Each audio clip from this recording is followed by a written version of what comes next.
Okay, we've got everything nice and dry, cool to the touch. I'm going to take, since everything is nice and dry, a piece of paper towel. And we've got just a little bit of texture in here, and I know it's from the background. I'm just going to see, since this is a test project to see how this surface works, if we can get that to come up, and it really is not. It's just sitting there. Now, this was the area that I did wet on dry, and I added water in to this area, and you can actually see right where the water was added. So the wet on dry, just seeing if I can smooth that in just a little bit. It doesn't really appear to be moving at all or coming off of the surface. So it has gotten to the surface, but the wet on dry, I'm not happy with the way that worked, because this lightest value was completely dry when I added it had a line there, and I was adding in water to soften that line, but it picked up all the color underneath it as well. But there again, that's why we're doing this, just to see. So let's try, while it's dry, there's no wetness to the surface whatsoever, I'm going to pick up my number 2.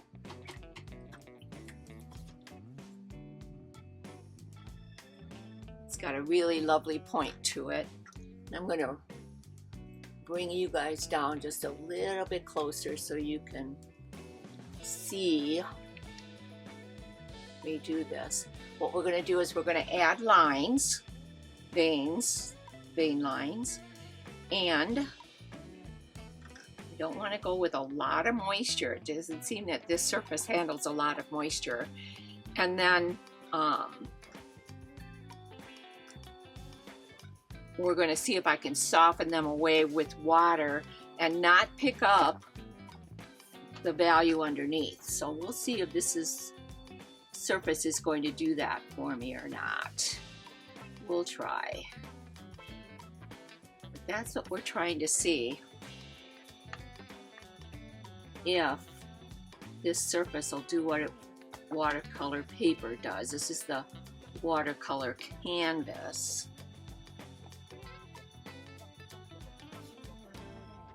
Skip a couple areas and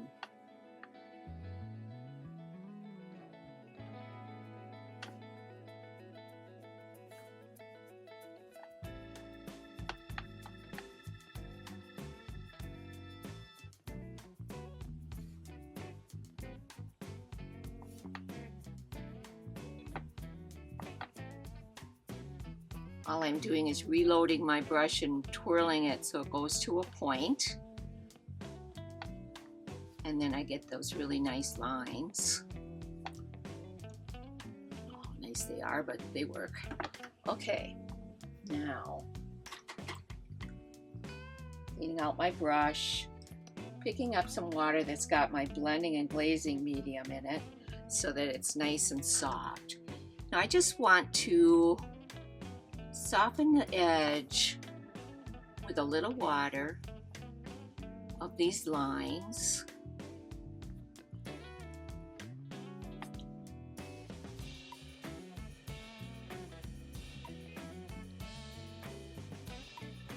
Yeah, see, it's not moving for me whatsoever.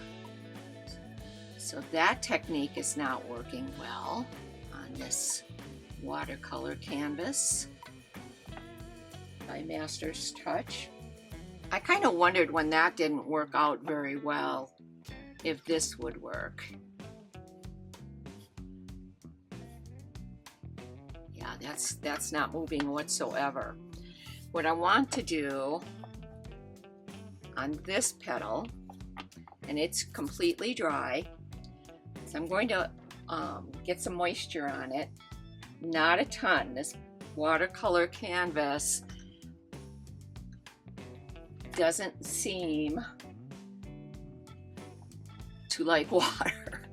It doesn't soak in like watercolor paper does. It seems to be picking up that color underneath, so I got to be real gentle here. It should all be dry. It's been overnight. So it should not be picking up this color. But all I want to do is get this wet.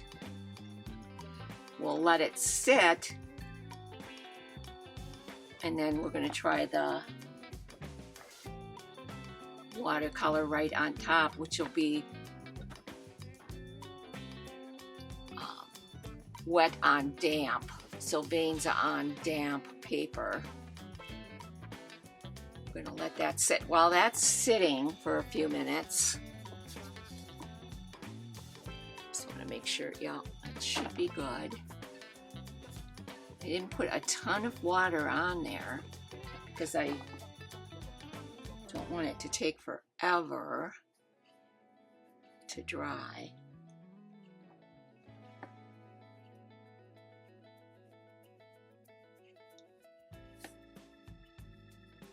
Putting some water on this one.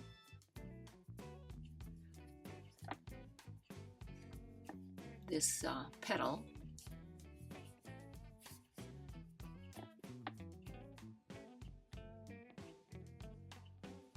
I can see where the sweeping, the glazed water on here is important, because otherwise it's just going to sit right where you put it, but you want it to be soft.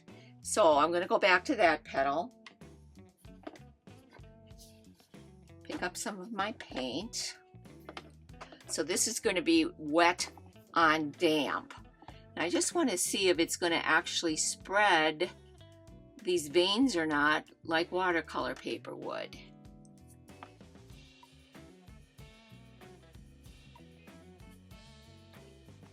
Well, it's softening it in a little bit,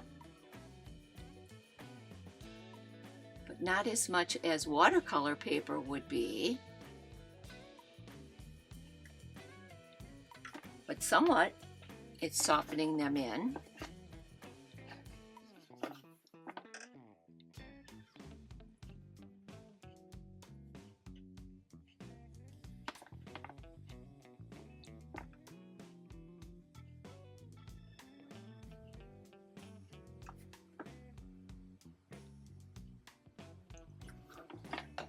Yeah, it softened them in, so that actually worked.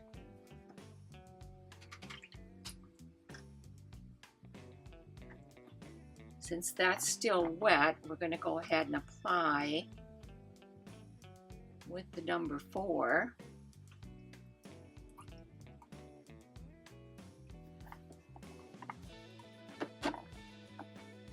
The latest value first, of course. Always want to do that.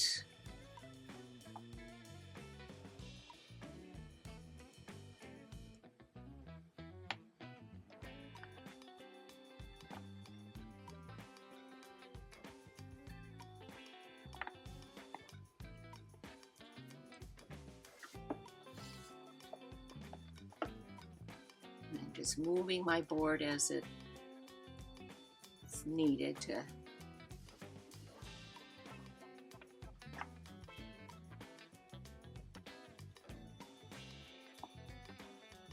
This is just what we did yesterday with the other petals, so.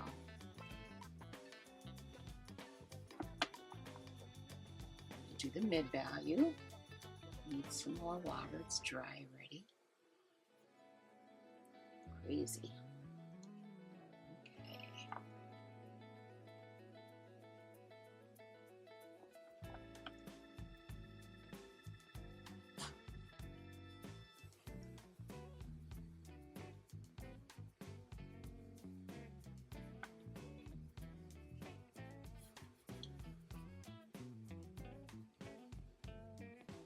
Great.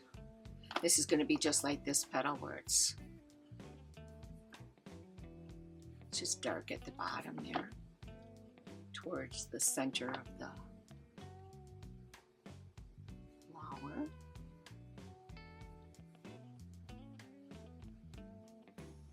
couple more things that we want to test this for.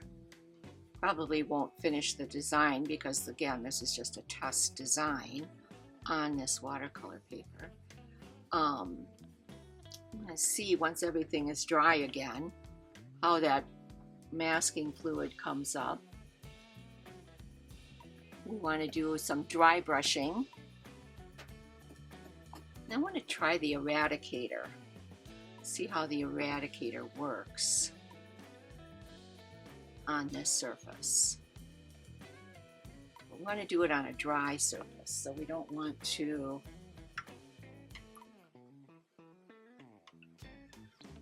necessarily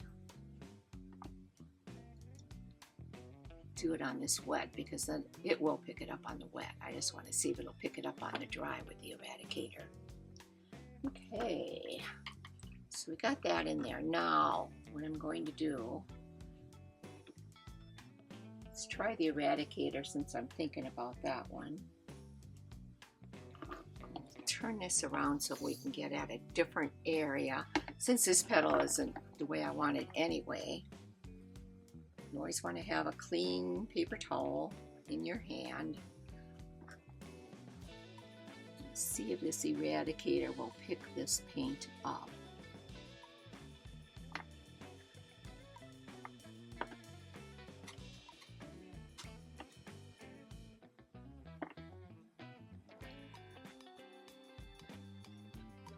Well, it seems to be doing that just fine.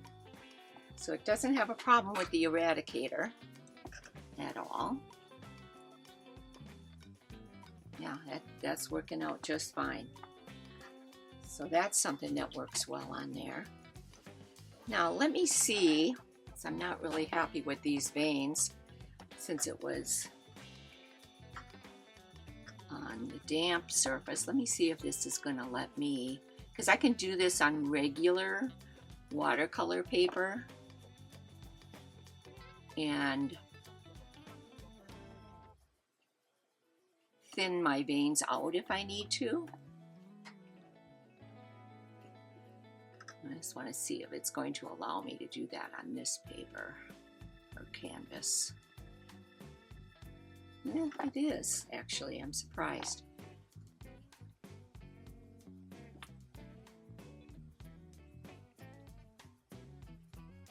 So yeah, if you need to adjust the width of your veins or whatever,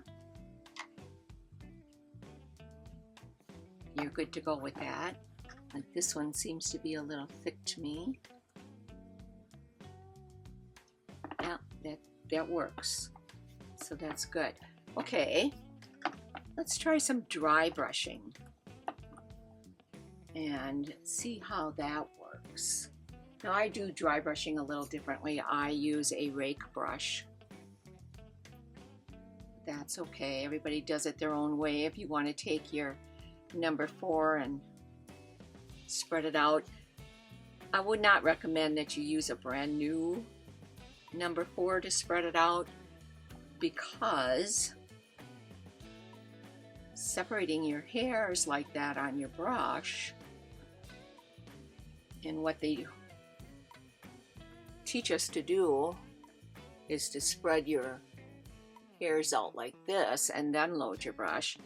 But to me, that just makes your brush not want to work again the next time you want to use it. So I would rather use a rake. Load your brush very sparingly with this rake. And I'm going to go to a dry surface, which is right here. And I just want to build up some color in this area. I just want to see if it's not doing too bad, actually.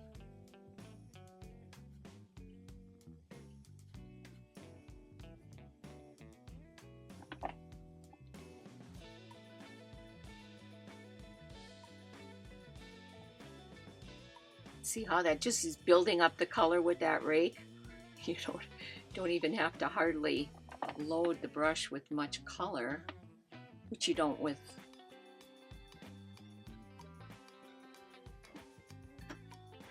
dry brushing anyway with a normal brush. Great. want to move your brush around. You don't want to leave it in the same area, otherwise it'll get really dark right there. And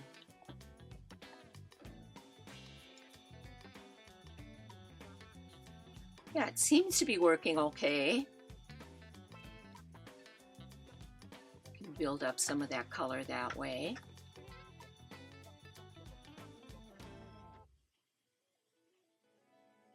So really the only technique that I wasn't thrilled with was the wet on dry and then softening it in. And the softening it in picked up the color underneath. That was on this petal. Other than that,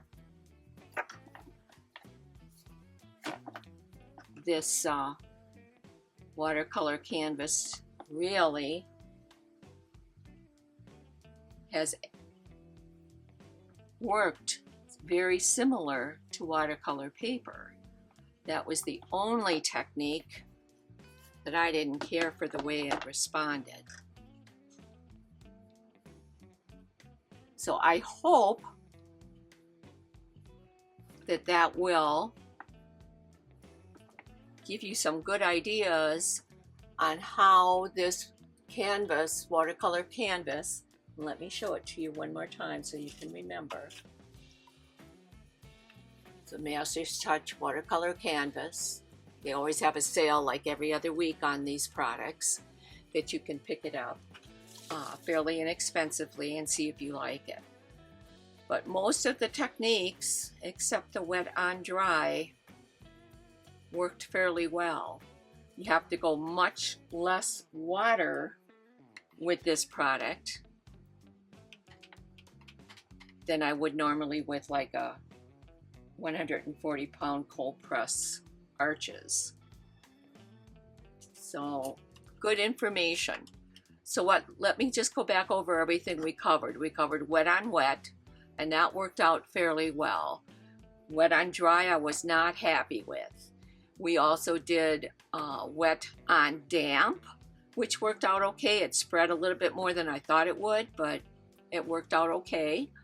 And then veins on dry, and the eradicator did allow me to remove some of those that I wanted to remove, so that worked out well.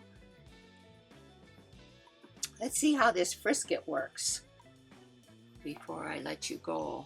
I want to see, yeah, this area is dry, so we'll just do it here, how it brings that up.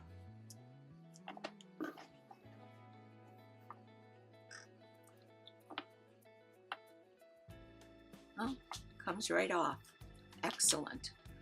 Look at that. Very nice. So even the frisket worked really well on this surface. Not too terribly bad. I think it would, for me, it would just need a little bit more practice with different techniques, and try to remember, write myself a note or something and keep it right with that pad of paper. Less water.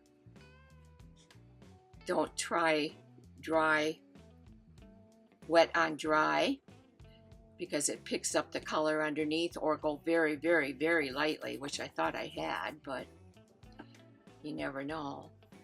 So I hope you enjoyed this training. If you did, please let me know, like my video, and check me out at patreon.com/Colleen D. Aiken. And thank you again. Have a lovely day.